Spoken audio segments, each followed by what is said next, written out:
Hello students, आज हम लोग पढ़ने वाले हैं ट्रिग्नोमेट्रिक फंक्शंस। हम लोग ट्रिग्नोमेट्री क्लास 10 में भी पढ़ चुके हैं। तो क्लास 10 में ट्रिग्नोमेट्रिक जो पढ़े थे उसमें हम लोग sign theta, cos theta, tan theta, ये जो भी था उन सब को हम लोग क्या बोलते थे? ट्रिग्नोमेट्रिक। उन सब को हम लोग बोलते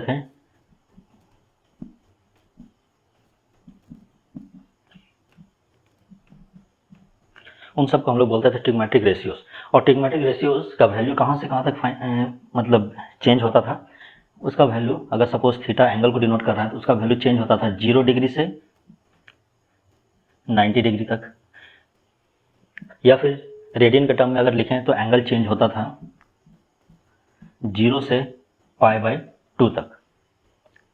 लेकिन हम लोग अभी जो पढ़ेंगे ट्रिग्नोमेट्रिक फंक्शंस, इसमें ये एंगल अगर हम लोग चेंज करें 0 से π/2, जो रेस्ट्रिक्शन है ये रेस्ट्रिक्शन को हटा दें और किसी भी एंगल के लिए अगर हम लोग निकाल लें ट्रिग्नोमेट्रिक रेशियोज को, तो उसे हम लोग कहेंगे ट्रिग्नोमेट्रिक फंक्शंस। तो अगर थीटा सपोज एंगल है तो थीटा अगर एनी एंगल हो गया, एनी एंगल, और थीटा एंगल को हम लोग जनरली रेडियन में अब पढ़ेंगे। 10 तक हम लोग एंगल पढ़ते थे डिग्री में ज़्यादातर, बट अब हम लोग पढ़ेंगे ज़्यादातर रेडियन में। रेडियन में पढ़ेंगे तो अगर थीटा कोई भी एंगल है, किसी भी एंगल के लिए ले रहे हैं, तो इस तरह का ट्रिग्नोमेट्रिक रेशियो वो चेंज होकर के हो जाएगा ट्रिग्नोमेट्रिक फंक्शंस।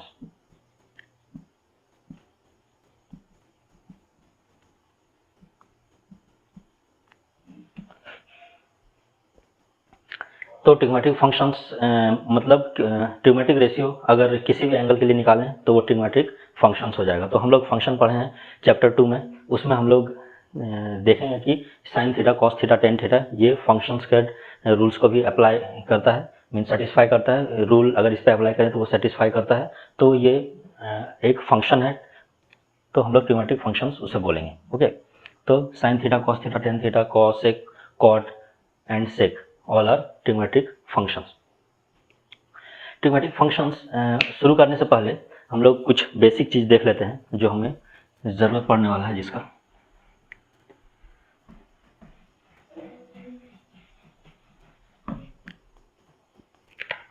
सपोज ये एक प्लेन है, प्लेन को हम 4 पार्ट में डिवाइड कर सकते हैं। किसी एक प्लेन को हम लोग 4 पार्ट में डिवाइड कर सकते हैं। हम लोग ये क्लास 9th में भी पढ़ चुके हैं। और इसको हम लोग बोलेंगे एक्स एक्सिस, तो ये एक्स और इसे एक्स डैश, इसे वाई और इसे वाई डैश से डिनोट करेंगे। किसी भी प्लेन को अगर 4 पार्ट में डिवाइड करते हैं तो इसे हम क्वाड्रेंट्स बोलेंगे।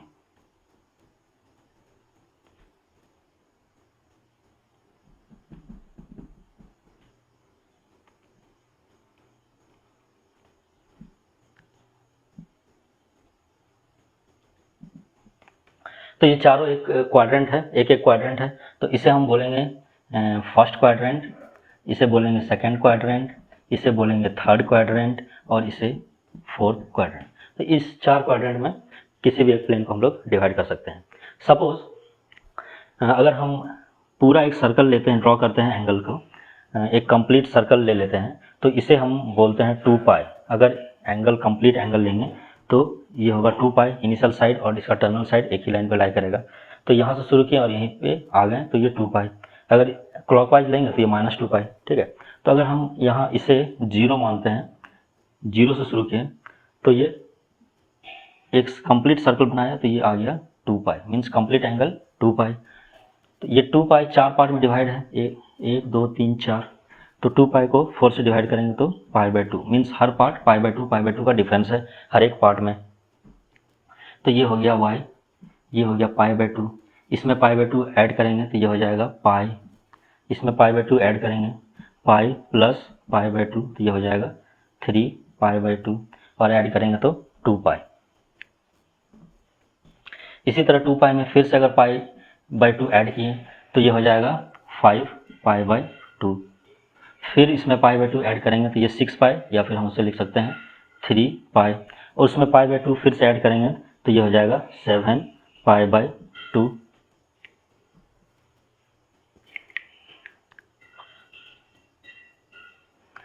ठीक है, और फिर से ऐड करेंगे तो ये हो जाएगा 4π। इस तरह हम इसमें ऐड करते जाएंगे और ये डिफरेंट वैल्यू देता जाएगा, मीन्स इसका वैल्यू आगे बढ़ते जाएगा।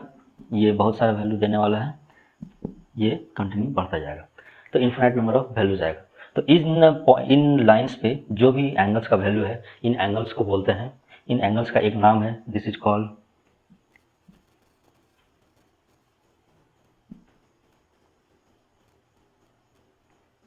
Quadrantal angles. ये क्वाड्रेंट्स है, और इन लाइंस पे जो लाइन 4 क्वाड्रेंट को अलग अलग डिवाइड किया है, उन लाइन पे जो भी एंगल है उन एंगल्स को हम लोग बोलते हैं क्वाड्रेंटल एंगल्स। अब इन सारे एंगल्स को अगर एक जनरल टर्म में लिखना चाहें तो हम लिख सकते हैं n π/2। n क्या है? Belongs to integer. ये इंटीजर का सेट है, ये हम लोग सेट्स में पढ़ेंगे। तो n अगर कोई एक इंटीजर अगर हम पुट करते हैं n के जगह पे 0 पुट करेंगे तो एंगल आ जाएगा 0, n के जगह पे 1 पुट करेंगे तो एंगल आ जाएगा π/2, n के जगह पे 2 पुट करेंगे तो पाई, 3 पुट करेंगे 3π/2। इस तरह n का वैल्यू चेंज करते जाएंगे तो ये सारा एंगल आ जाएगा π/2 के टर्म में। ओके, तो ये सारे एंगल को हम लोग n π/2 एक जनरल एंगल के टर्म में लिख सकते हैं। जनरल टर्म में अगर लिखना है तो इन सारे एंगल्स को n π/2 लिख दिए और पाई बिलोंग्स टू इंटीजर, तो इस तरह हम लोग लिख सकते हैं। तो क्वाड्रेंटल एंगल्स का अगर हमें डेफिनेशन बताना है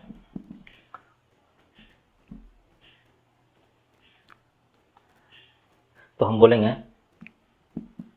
all angles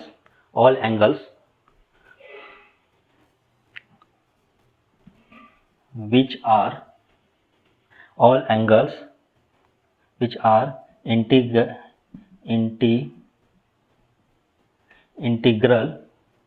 multiple of π/2। integral multiple of π/2, all angles which are integral multiple of π/2 are called quadrantal angles। Okay, तो क्वाड्रेंटल एंगल्स इस तरह हम इसे बोल सकते हैं। सपोज क्वाड्रेंट्स फिर से एक बार ड्रॉ करते हैं। ये सपोज एक प्लेन है, इसको 4 पार्ट में डिवाइड किया गया क्वाड्रेंट्स। तो इसे x, ये x है, x dash, y, y dash, इसको x, x dash, y, y dash, ठीक है। इस डायरेक्शन में कोई इसका नाम दे देते हैं a, इसका b, ये c एंड d। इस डायरेक्शन, ये 4 नाम हो गया। अब सपोज हम अभी a को कंसिडर करते हैं, सिर्फ a को कंसिडर करते हैं। तो अगर यहाँ पे क्या क्या एंगल हो सकता है? यहाँ पे एंगल हो सकता है 0, जब कुछ भी नहीं है, एक रोटेशन लिए यहाँ आ गए तो 2π, फिर से एक कंप्लीट रोटेशन लेके यहाँ आ गए, ये 4π, 2π में फिर से 2π ऐड हो जाएगा 4π, इस तरह से फिर से एक बार रोटेशन लेकर के आ गए तो ये 6π, इस तरह से ये बढ़ता जाएगा। ओके, अगर हम इस b को कंसिडर करते हैं,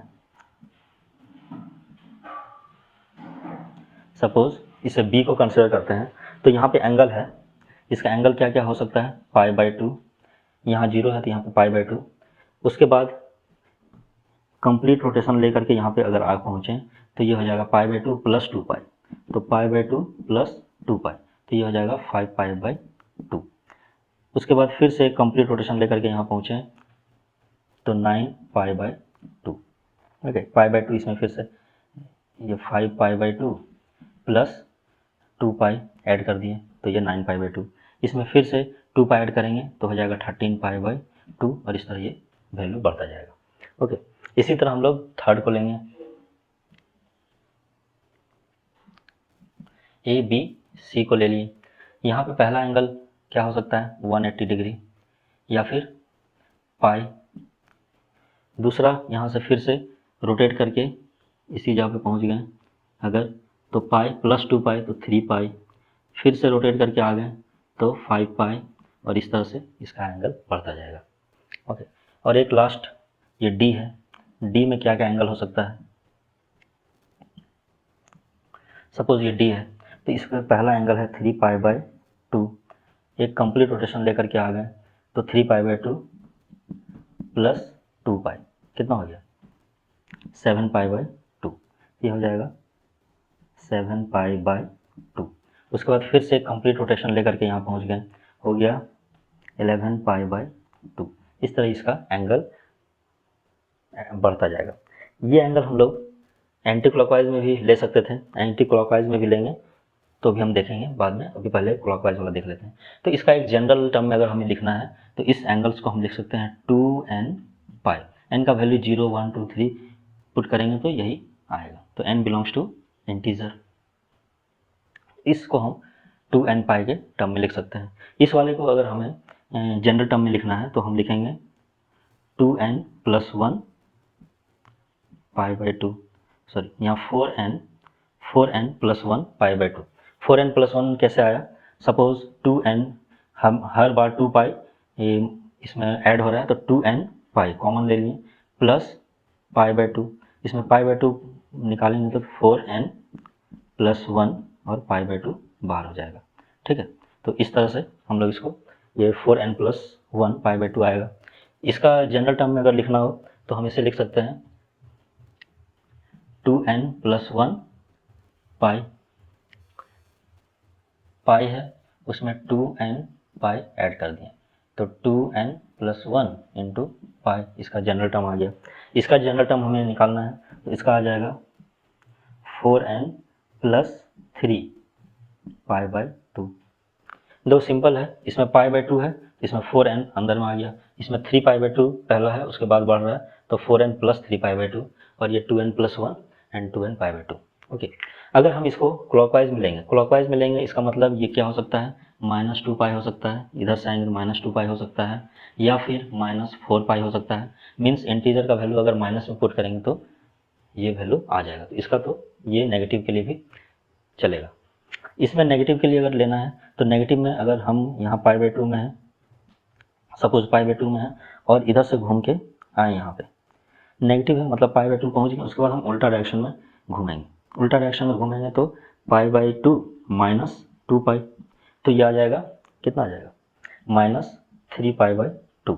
तो -3 पाई बाई 2 आ गया, मतलब यहाँ पे अब पॉजिटिव का उल्टा वाला चलेगा, माइनस में, -3 पाई बाई 2 -7 पाई बाई 2, इस तरह से चलेगा। इसका मतलब अगर हमें इसे नेगेटिव के टर्म में लेंगे, नेगेटिव के टर्म में लेंगे, ये नेगेटिव के लिए भी अप्लाई होगा, बट अगर हम यहाँ पहले प्लस पॉजिटिव करने के बजाय अगर नेगेटिव से चलें तो यहाँ पे और लिख करके, या इसको लिखने का दोनों तरीका है, ये नेगेटिव के लिए भी अप्लाई होगा और पॉजिटिव के लिए भी।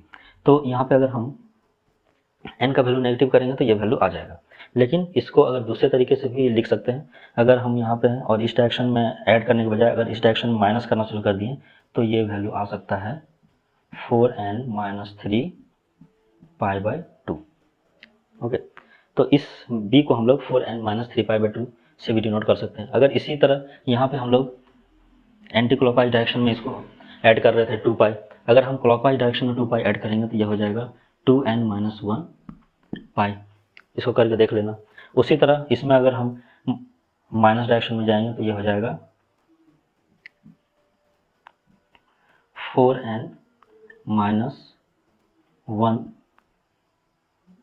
Pi by 2। इस तरह से भी लिख सकते हैं अगर नेगेटिव के टर्म में लिखना है तो हम लोग इसमें ये देखें कि अगर इस एंगल्स, सारे एंगल्स को अगर लिखना है तो एक जनरल तरीके से किस तरह से लिख सकते हैं, ये तरीका है। इसमें किस तरह से लिख सकते हैं, इस तरीके से लिख सकते हैं। यहाँ भी n belongs to integer, n belongs to integer, इस जगह पे भी n बिलोंग्स टू इंटीजर, यहाँ भी n बिलोंग्स टू इंटीजर, इसमें भी n बिलोंग्स टू इंटीजर। ये z है, z इंटीजर को शो करता है। ओके, तो इन एक जनरल तरीके से कैसे लिखते हैं वो हम लोग यहाँ पे देखें, इसके आगे हम लोग देखते हैं।